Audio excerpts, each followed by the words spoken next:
Bonjour les enfants, j'espère que vous allez bien.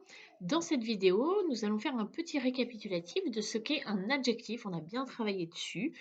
Est-ce que vous vous souvenez dans quelle rue du village des Natures habite Monsieur Adjectif? Rappelle-toi, tu peux mettre en pause et si tu as besoin, tu peux aller vérifier dans ton cahier du jour. Nous avions collé la feuille sur le village de la nature des mots. Monsieur Adjectif habite dans la rue du groupe nominal avec Monsieur déterminant mais aussi Monsieur nom.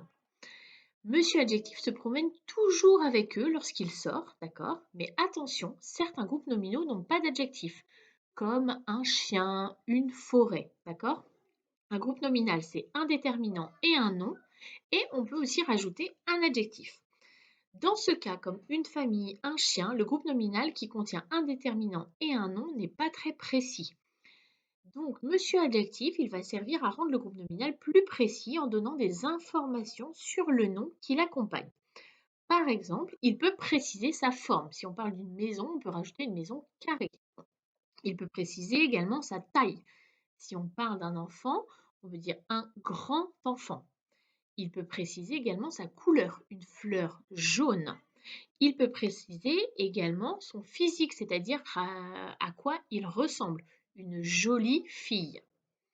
Il peut aussi préciser son caractère. Ça doit vous faire penser notamment, en début d'année, on avait travaillé sur le portrait physique et sur le portrait, sur le caractère. Donc, on peut aussi préciser, l'adjectif peut préciser son caractère, c'est-à-dire comment il est à l'intérieur. Un garçon intelligent. Vous vous souvenez, le portrait, le caractère, on ne le voit pas. C'est pas quelque chose que l'on voit avec les yeux.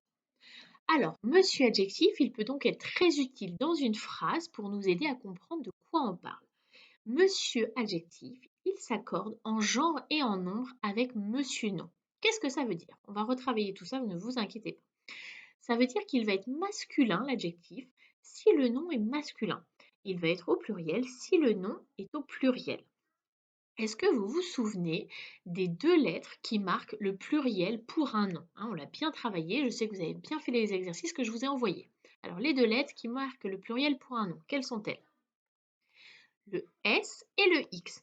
Ce sera donc pareil pour l'adjectif. Alors, il y aura quelques exceptions, mais il prendra l'adjectif un S ou un X à la fin pour s'accorder en nombre avec le nom. Est-ce que vous vous souvenez de la lettre qui marque parfois le féminin? C'est le E. Oui, un adjectif donc qui accompagne un nom féminin prendra donc souvent un E à la fin pour s'accorder en genre avec le nom. Par exemple, dans les arbres verts, on écrit un S à la fin d'arbre, mais aussi à la fin de vert. Dans une jolie fille, on ajoute un E à la fin de jolie, car fille, c'est un mot, c'est un nom féminin. Alors j'espère que cette notion est claire maintenant pour vous. Vous allez pouvoir vous entraîner grâce à la fiche que je vous ai envoyée à faire pour aujourd'hui. N'hésitez pas à re-regarder cette vidéo et si cette notion n'est pas claire, vous pouvez m'envoyer un message pour qu'on essaye de vous expliquer, que j'essaye de vous expliquer autrement. À très bientôt!